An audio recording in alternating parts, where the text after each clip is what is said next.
बच्चों welcome to being women study. तो आज हम लेके आए हैं क्लास 10th मैथमेटिक्स, जो भी इंपॉर्टेंट क्वेश्चन है। और एक चीज ध्यान रखिए कि सर जो पढ़ा रहे हैं वो क्वेश्चन अलग चेंज होके भी आ सकता है। जो सेम है वो ये बस वैल्यू चेंज हो सकता है, इसलिए इसको समझ के बनाइएगा, ठीक है। तो क्वेश्चन कह रहा है अभाज्य गुणनखंड द्वारा 126 और 156 का मौसो तथा लसो ज्ञात कीजिए, ठीक है। तो चलिए हम करते हैं, बहुत आसान तरीके से करेंगे। थोड़ा सा प्रेशर मत लीजिए यार, सारा प्रेशर हम आपको ऑलरेडी पहले कह चुके हैं कि आप सारा प्रेशर हमको दे दीजिए। तो सबसे पहले हम जानते हैं कि अभाज्य गुणनखंड बनाने का तरीका क्या है। तो इसमें से दोनों का हम अलग अलग एलसीएम ले लेंगे, फिर उसका हम प्राइम फैक्टर करके इजीली निकाल सकते हैं। चलिए देखते हैं। ये देखिए 126 है ना बच्चों, सबसे पहले हम यहाँ पे 126 का क्या करेंगे, एलसीएम ले लेंगे। तो कितना से आएगा, 2 से लगेगा, यहाँ आपका हो जाएगा 63। फिर इसका हम क्या करेंगे, 3 से लगाएंगे तो ये हो जाएगा 21 है ना। फिर 3 से ये हो जाएगा आपका 7। तो ये आपका क्या आ रहा है, 2 गुने 2 गुने 3 गुने 7। बट ये अभाज्य गुणनखंड के रूल पे नहीं हुआ है। अभाज्य गुणनखंड का रूल क्या है, जो 2 बार आ रहा है उसका हम 2 बार कर लेंगे, यानी स्क्वायर कर लेंगे। गुने 3 है तो 3 लिखेंगे, और गुने में क्या आ गया 7। ये किसका निकाले हम, 126 का, ठीक है। इसी तरह से हम क्या करेंगे, यहाँ पे 156 का निकालेंगे। तो 156 का लीजिए, यहाँ पे 2 से करेंगे, यहाँ क्या आ जाएगा 78। फिर इसका करेंगे 2 से, ये आ जाएगा 39। फिर हम 3 से करेंगे तो ये आ जाएगा आपका 13, ठीक है। अब लगेगा नहीं तो हम क्या करेंगे, इन सबको उतार लेंगे, यानी 2 गुने 2 गुने 3 गुने 13। अब ध्यान से आप देखिए, तो ये भी अभी अभाज्य गुणनखंड वाले रूल पे नहीं आया। तो हम इसको क्या करेंगे, जो 2 बार है उसको 2 का पावर 2 कर लेंगे। गुने में आ गया कितना, 3 गुने 13। और ये किसका निकाले हैं, 156 का। अब इसमें हमको क्या बोला है, ध्यान से समझिए, यहाँ पे बोला है मौसो और लौसा दोनों निकालना है। तो HCF उसको कहते हैं बुआ, जो होता है आपका हाईएस्ट कॉमन फैक्टर। मीन्स कि आपने जो फैक्टराइजेशन किया है उसमें सबसे ज्यादा कौन है, ठीक है, दोनों में, है ना। तो देखिए इसमें भी 2 आ रहा है, इसमें भी 2 है, इसका मतलब 2 तो होगा ही। तो चलिए 2 लिख देते हैं गुने। दूसरा आप देखेंगे इसमें भी 3 है और इसमें भी 3 है, इसका मतलब ये हो गया 3, यानी HCF आपका आ जाता है 6। मौसो आपका कितना आ गया, 6 आ गया। अब बोला है लॉसो, तो अब कुछ नहीं कीजिए भाई, LCM लीस्ट कॉमन मल्टीपल। अब देखिए यहाँ पे क्या हो गया कि 2 का पावर 2 है ना, तो हम यहाँ लिखेंगे 2 का पावर 2 गुने यहाँ पे, अच्छा सॉरी, इस जगह पे जो है ना 3 13 39 2, यहाँ पे 3 7, हाँ सॉरी, यहाँ पे 3 है बच्चों, थोड़ा सा मिस्टेक हो गया है। तो यहाँ पे आपका हो जाएगा 3, तो 2 सिंगल रहेगा, 3 का स्क्वायर हो जाएगा, ठीक है। थोड़ा सा मिस्टेक हो गया था, आप समझ जाइए। यहाँ पे 3 से लगाए थे तो ये 21 दिया होगा, ठीक है। तो ये हमने कर लिया इधर। तो इसमें भी 2 है और इसमें भी 2 है, इसमें भी 3 है, इसमें भी 3 है। तो इसलिए यहाँ पे HCF जो हो गया आपका 6 हो गया। LCM में क्या हो जाएगा, 2 का पावर 2 है, ठीक है। देखिए 2 का पावर 2 है। अब इसमें देखिए 3 का पावर 2 है, तो यहाँ लिखेंगे 3 का पावर 2 गुने कितना है 7 ले लेंगे, और साथ में कितना बच गया 13, तो 13 ले लेंगे। यानी आपने जो HCF लिया है उसको हम हटा देंगे। अब इन सब का मल्टीपल 2 दूना होता है 4 गुने 3 तिया होता है 9 गुने 7 गुने 13। इन सब का जो मल्टीप्लाई करेंगे तो ये आपका आएगा 32 76, ठीक है। ये आपका हो जाएगा आंसर। उम्मीद करते हैं आपको समझ में आया होगा। थोड़ा सा हम मिस्टेक कर दिए यहाँ पे, जिसकी वजह से आपको थोड़ा सा समझ में नहीं आया हो। यहाँ पे 2 से हम लगाएंगे 63 आएगा, फिर 3 टाइम्स लगेगा, है ना, तो 21 आएगा। बात समझ में आ रहा है, इस तरह से हम करते हैं। तो 2 गुने 3 गुने 3 गुने 7, तो 3 2 बार था, इसलिए 3 का घात हमने 2 दिया है। ये अभाज्य गुणनखंड का रूल है। उसी प्रकार से इसमें भी हमने कर लिया। फिर इसमें हम क्या किए हैं, जो कॉमन दिखा उसको हम एक जगह लिख के HCF 6 हो गया, और LCM हमारा कितना हो गया बच्चों, 32 76 हो गया। उम्मीद करते हैं आपको ये समझ में आया होगा। चलिए चलते हैं नेक्स्ट क्वेश्चन पे। तो चलिए देखते हैं नेक्स्ट क्वेश्चन पे, ठीक है। सारे क्वेश्चन को आराम से समझते चलिए।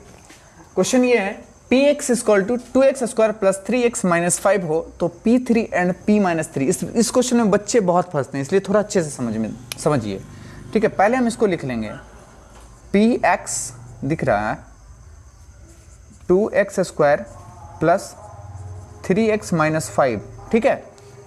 अब यहाँ पे क्या करना ना, देखिए px है ना, तब P3, इसका मतलब कि x का वैल्यू क्या आया, 3 आया। तो हम ले लेते हैं यहाँ पे, यानी x इक्वल टू कितना, 3 ले लेते हैं। तो ये समीकरण हम पहले लिखेंगे, तो यहाँ लिख दो px बराबर क्या हो जाएगा, 2x square plus 3x minus 5। ठीक है बच्चों, अब x के बदले क्या आना चाहिए, 3 आना चाहिए। तो हम यहाँ लिखेंगे p3 बराबर 2 इंटू एक्स के बदले में क्या आएगा, 3। तो हम 3 का स्क्वायर कर लेंगे, चूँकि स्क्वायर है, प्लस है तो प्लस 3 है तो 3, और x है तो x के बदले में क्या आएगा, 3। तो यहाँ लिखेंगे 3 और माइनस का 5। देखिए 2 है तो 2, 3 तिया क्या आएगा, 9, प्लस 3 तिया 9, और माइनस का क्या आ गया, 5। तो 2 9 में होता है 18, और 9 में से 5 जाएगा तो कितना बचेगा बच्चों, 4 बचेगा। ठीक है, तो ये आ गया आपका टोटल 22, यानी p अगर हम 3 रख रहे हैं x के जगह में, तो ये मेरे आ रहा है 22 आंसर। ठीक है, उसी प्रकार से हम क्या करेंगे, -3 को भी लेंगे।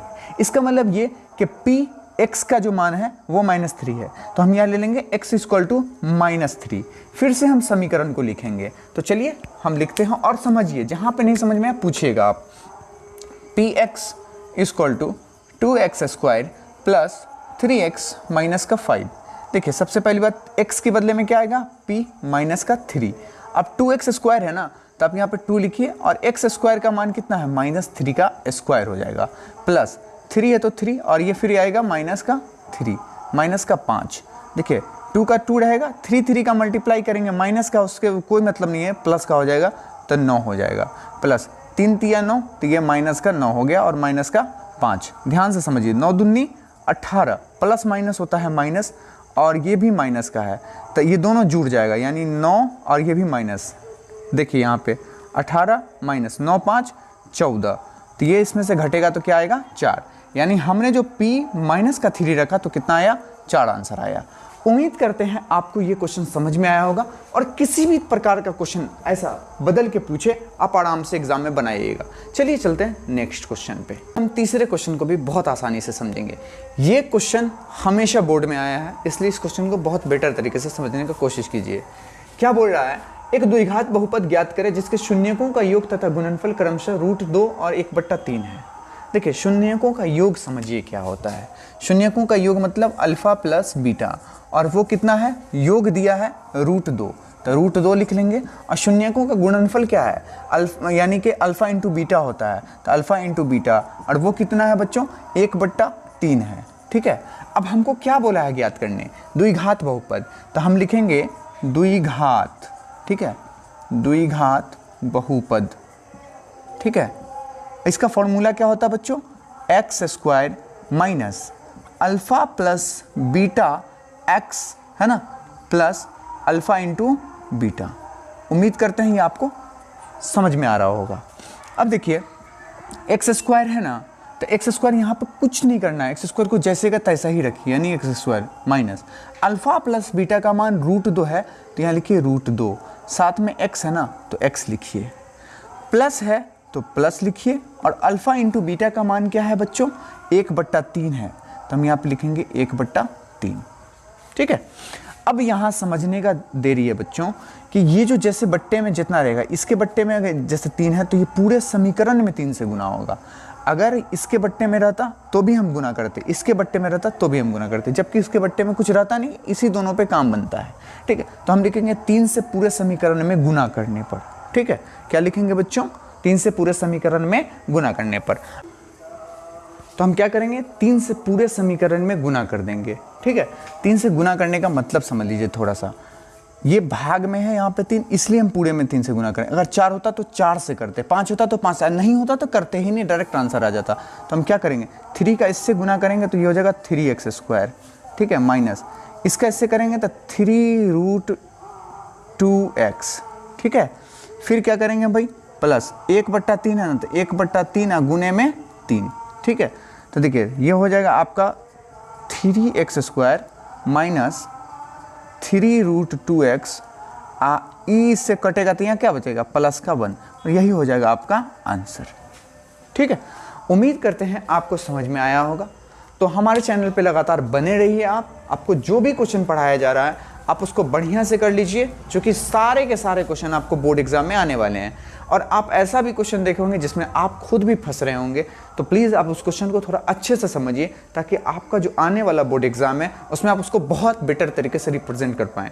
Thank you for watching my video. चलिए मिलते हैं कल नेक्स्ट वीडियो में।